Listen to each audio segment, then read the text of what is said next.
Today we learn about the Danish Flexicurity model. This is not only a really fun name, it's a really good policy. They describe it as a policy that allows for employers to easily hire and fire to adjust the needs of the marketplace. At the same time, employees have a secure safety net in between jobs. I'll tell you how. But basically, the Danes have partially solved the issue of unemployment. Let's start with the basics of a labor market. This is Jeff. Jeff is 20. He's lived with his parents, and he just finished trade school. He learned how to become an electrician. Except, Jeff has no money and no work experience, but he has his trade school certification, so that's good. He can go on and get a job as an electrician to get the money he needs, because people need money to have a house, to pay rent, to buy food, to survive, okay? It's not free to exist. That's because money has become a tool to organize our society and get people contributing. It's kind of gone awry, but that's not what this video is about. This video is about people like Jeff, who doesn't like doing the only job he has skills to do. Jeff does not want to be an electrician. He realized he doesn't like electricity much, and he's afraid of being electrocuted. So because Jeff doesn't like the only job he has skills to do, Jeff's gonna get fired. But not before Jeff gets a apprenticeship at an electrician company. He goes on to do house calls, and eventually he can do them on his own. But he spends a lot of time checking to make sure the gloves are on, checking to make sure the breaker's off. Every job he does takes twice as long, because Jeff's afraid of getting electrocuted, but also he scrolls TikTok to get a dopamine hit because his work is not satisfying his brain in any real way. He spends too much time in people's houses. They don't like that. The company's losing money on labor costs. They don't know why it takes him so long to do the same work. Jeff is a shit electrician, but he's not a bad person. So when Jeff gets fired, he's gonna be in a tough spot. If he's in the US, he potentially will not make rent. He will get evicted. He'll live in his car, maybe to satisfy his sadness with his failure in his young life. He's going to start doing substances. But if Jeff doesn't live in America and he lives in Copenhagen, it's a different situation. Jeff gets fired. He's unemployed. Now he can participate in an unemployment insurance program where he has up to 2 years of benefits and jobs, training, and education provided by the Danish government. This gives people who lose their jobs the chance to gain the skills to do the same thing but better, or something entirely new. And this means it's not a dragged-on process to fire someone for a company, and it's also not a super painful process for someone to transition out of work or into a new job. The Danish government also, as a part of the Flexicurity model, is going to give people counseling to apply for new jobs, to have a resume, to know that it's okay to switch jobs. It doesn't mean your life falls apart. Now, Jeff can become a sanitation worker, a teacher, a firefighter, a carpenter, whatever. And Americans are always going to ask, why do my tax dollars have to go to Jeff figuring his life out? It's not my fault he's a shit electrician. He should just lock in, do the work, figure it out. I would say a better question is, how much does it cost American society to have Jeff fail at life because he chose the wrong career path once? He could end up on Medicaid and food stamps. He could end up abusing substances, being a menace in the streets. He could end up committing crime by economic necessity just to get what he needs to live.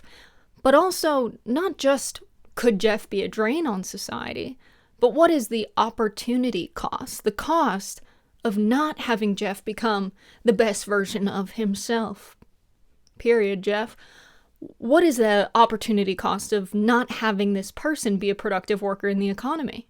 What if Jeff could get training and become a master carpenter and come up with a new insulation technique to save homes 20% on energy costs to stay warm in the winter? What if Jeff could come up with a really new efficient way to manufacture door hinges? What have we lost as a society when we let Jeff fail at life? There is an economic productivity that we miss out in America by not having policies like this and by letting people struggle when they are unemployed. So instead of looking at policies in terms of how much will they cost, what is the cost of not addressing a problem we have? letting present trends continue. We should ask how much it costs to not give Jeff the training and education, or better yet, what does it cost our economy to not give all of the Jeffs better training? I think in America, this could work in a lot of ways, to have a flexicurity model for people who lose their jobs or in between jobs, what have you. We have a lot of public schools that just sit empty. I recently went to a union conference. It was in a public school because no one's in there on the weekends. It's just like a building that people can rent out for cheap, and that money goes to the local, government. But also, what if the government makes use of that building and instead they train up unemployed people after school hours in the evenings and on the weekends? They could even have like someone come from a local business. Let's say the Stellantis plant has all of the unemployed workers come in for a class on how to do welding of a specific part of a car that they make a lot. Then the government maybe fronts the hourly wage of the trainer, so the company's not losing out any money. They don't have to do on-the-job training, and then they pick 2 or 3 of the people in the class to go work at the Stellantis factory. And now the government saves money on long-run spending on social services, probably. But also, GDP is up. That's now a productive tax-paying member of our society. In America, we're always worried about people abusing the system, freeloaders. We don't like it. We want people to work for what they earn. That should include the richest people in our society. Anyway, so you have maybe a scenario where people are just doing job training for fun. They're not really putting their all into finding a new job. They just want to stay doing the training, getting unemployment benefits, learning new stuff. That's their thing. No, there's a solution for this. I think it's a pretty good one. So, in the US, we have a lot of public schools and universities, and they get federal funding and state funding. So, we could have the professors at these universities be like the economic parole officer for the labor market, except it's not like punishable by crime if you don't show up. There's no like warrant for your arrest by not going. You could lose your unemployment insurance. But the university professors, maybe they have like 5, up to 5 on average, people that they meet with that are in the program doing the training, and they're helping them apply for jobs, making sure they have attendance in the trainings, they're actually actively seeking work and gaining new skills. And the mechanism of enforcement is if the university professors do not participate in this program, the school risks losing its federal funding. And this helps bridge the gap between people who are in their ivory tower, right? College professors probably should be interacting with everyday members of American society. You're supposed to produce research and education that benefits our society as a whole. You should know what the average worker is like. And so I think this would prevent professors from getting too out of touch. We could also see some unlikely beautiful friendships. We've all seen the movie A Beautiful Mind or whatever when the janitor starts solving math problems. This could help with that. More of that could happen. It's not the goal of the policy, but it could be a beautiful unintended consequence. We can have the flexicurity model in the United States.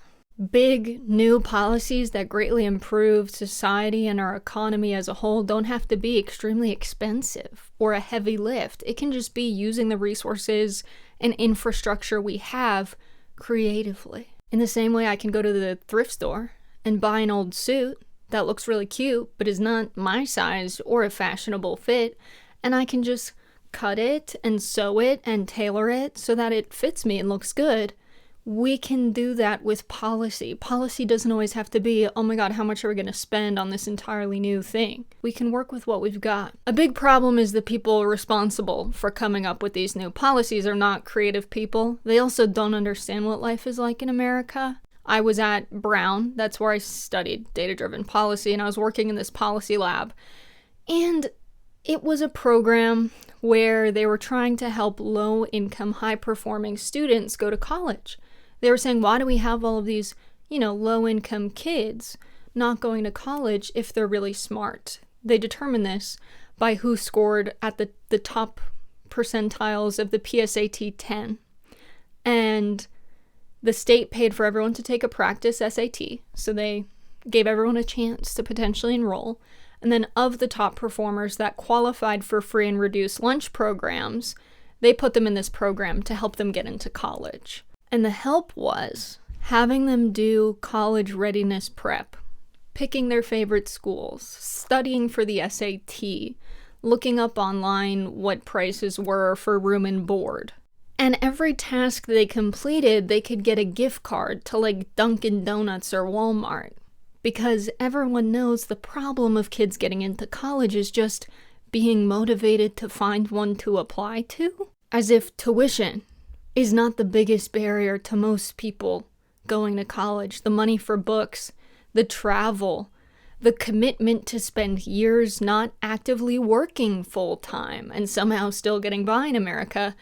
None of these policy solutions would work. And I'm sitting here tasked with working on this policy experiment, and I would have been in the program. I qualified for free and reduced lunch with my parents' income when I was in high school. I was a top 30% performer on the PSAT 10, and this would not have helped me go to college. What helped me go to college was getting scholarships and Pell Grants. And so I'm sitting here thinking, none of these people are aware that it's like they think working people need an iced coffee and a donut to just be motivated to do little tasks. That it's just, we're not motivated enough to apply for college, and that's why we're not going. It's ridiculous. So yeah, I was like, wow, the people coming up with policy in the highest places in our country have no idea even what questions to ask. And they don't see working people as particularly capable. And maybe that's a part of why things stay the same. I don't think you need to be a data-driven, research-driven man of science to make good policy.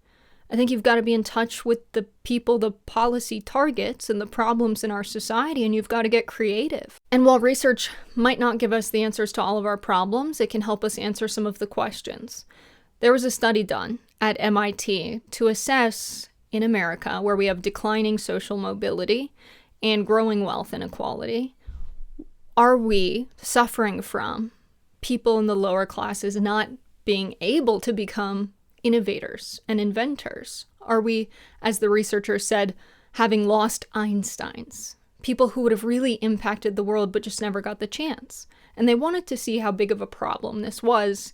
And what they found was kids born into the richest 1% of society are 10 times more likely to be inventors than those born in the bottom 50%. And if children from low-income households, minorities, and women became inventors at the same rate of men from high-income families, innovation in the United States could quadruple. So when we have systems that leave people out, everyone suffers. We are potentially missing out on cures to illness and diseases, finding new technologies to address things like water shortages, breeding plants that are resistant to diseases and pests, solutions to real problems. That is a huge opportunity cost. What if Jeff gets started up as a lab assistant and ends up curing cancer?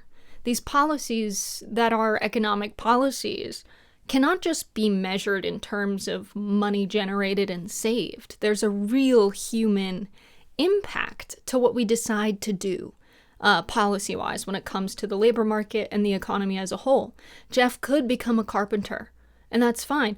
Or he could become a carpenter and end up becoming like the second coming of Jesus. But if he's stuck being an electrician, we'll never know. A related thing of why this maybe works in Denmark but hasn't been implemented in the United States is because we have a different culture around work and labor.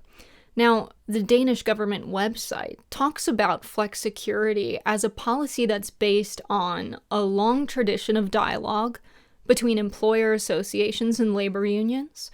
Wages and working conditions are based on collectively negotiated agreements, and the government rarely interferes. For example, there's no legal minimum wage in Denmark. Instead, the relatively high wages are set as part of the regular negotiations between employers and labor unions. Around 67% of Danish workers are union members. Strikes are common in Denmark because both sides feel a duty to reach an agreement that will benefit society at large. Now, in the United States, as of 2024, we have 9.9% union density. North Carolina and South Carolina are tied as the states with the lowest union density in America. North Carolina was found to be the worst state for workers in the United States. The very same year, it was found to be the best state for business. This is not a coincidence, and COVID really exacerbated this problem. As we know, prices went up as a result of COVID, but in the previous 40 years, when prices were raised, the money that corporations made off of price increases went to labor costs, so wages and benefits, and increased input costs, so materials, tools, machinery, expansion. Specifically, 61.8% of the money made off of price increases went to wage increases, labor costs, benefits, 26.8% to input costs, so 78.6%, with 11.4% going to profits. From 2020 to 2021, by contrast to the previous 40 years, the money that corporations made off of price increases was mostly profit. 53.9% of it.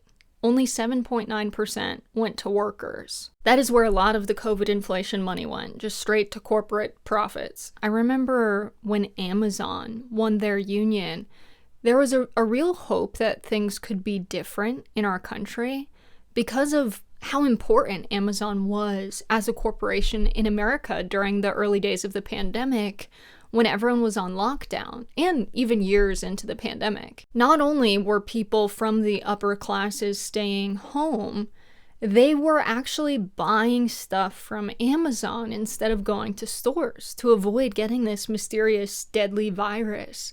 And so Amazon warehouses and fulfillment centers were busy. Those workers were clocking in and showing up.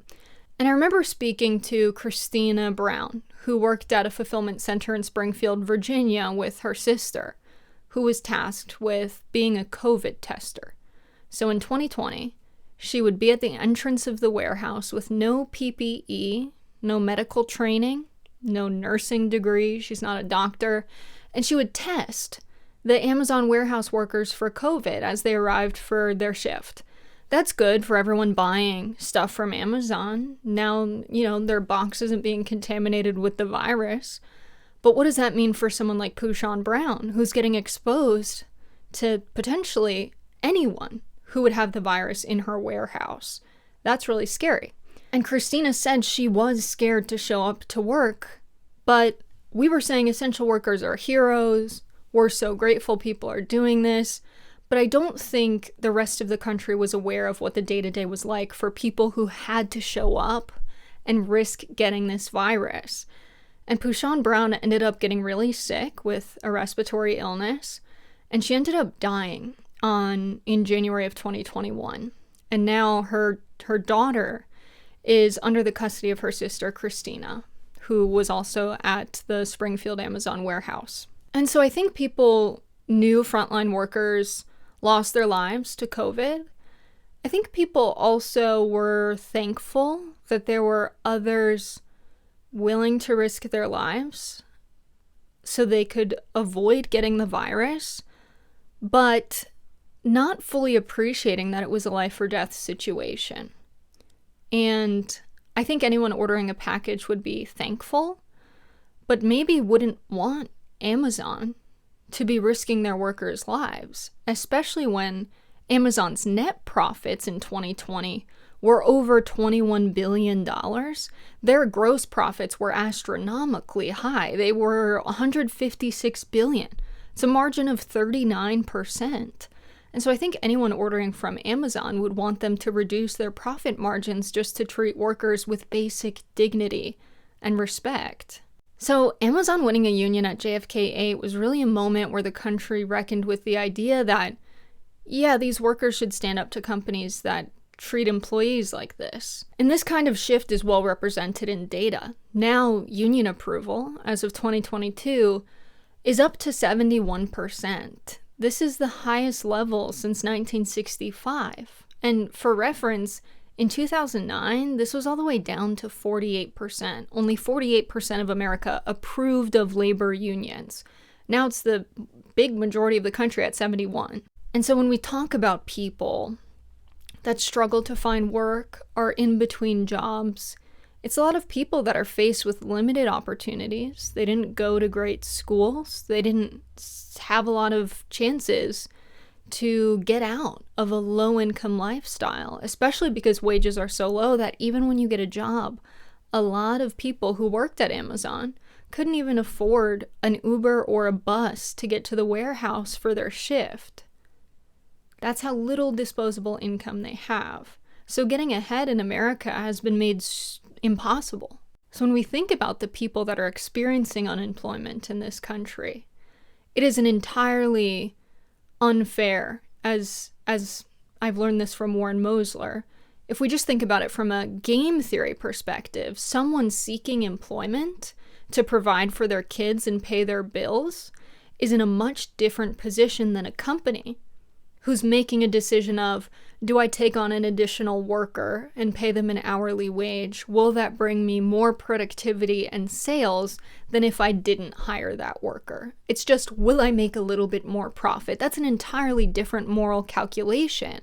And so how unfair is the playing field morally in the employment market, in the labor market, when we talk about people experiencing sustained periods of unemployment? There needs to be a solution to this, and one that can generate economic activity. And if you're having a hard time thinking about workers that no one wants to hire, maybe you see them as, well, they're not good at their job, maybe they're lazy, maybe they're not particularly talented or capable, I want you to think about something Martin Luther King Jr. said in 1968. In March, in Memphis, Tennessee, the same place he would end up being killed just 2 weeks later. He was in town to support the sanitation workers' strike, and they were striking because Eckel Cole and Robert Walker had been killed a month prior. They were sheltering from the rain in one of their wiener barrel trucks, that's what it's really called, and they didn't have gloves. The city wouldn't give them uniforms or a place to shower.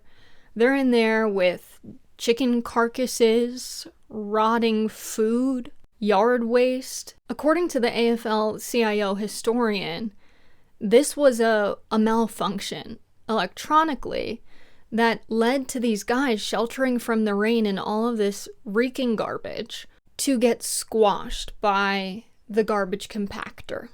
Cole and Walker were crushed to death, and it wasn't the first time this had happened. It had happened 2 years prior in 1964 as well, and the city refused to fix the mechanical failure of the machine. And so Local 1733 held a meeting on February 11th. They decided to go on strike on the 12th. A month later, on March 18th, Dr. Martin Luther King Jr. came to speak, and he made clear how labor issues are a problem for everyone. He said to the striking workers, "You are doing many things here in this struggle. You are demanding that this city will respect the dignity of labor. So often we overlook the work and significance of those who are not in professional jobs, of those who are not in so-called big jobs. But let me say to you tonight that wherever you are engaged in work that serves humanity and is for the building of humanity, it has dignity and it has worth. One day, our society must come to see this. One day our society will come to respect the sanitation worker if it is to survive. For the person who picks up our garbage, in the final analysis, is as significant as the physician. For if he doesn't do his job, diseases are rampant. All labor has dignity. But you are doing another thing. You are reminding not only Memphis, but you are reminding the nation that it is a crime for people to live in this rich nation and receive starvation wages. And I need not remind you that this is our plight as a people all over America. And so it's important to remember that economic policies are not just about money. And there isn't this trade-off that people say of policies that will make life better for people and policies that will increase economic productivity. Sometimes good policies do both at the same time. And that's why I've always really liked the Danish Flexicurity model. I don't think we need major union density for this to become a thing in America as well. I think we just need our legislators to have a moral backbone and pass policies like this that are common sense approaches to modern problems in a labor market, in a market society. Also, people shouldn't feel stuck doing something they hate for their entire lives. People should be allowed to do other things. People are more productive when they're doing a job that they enjoy.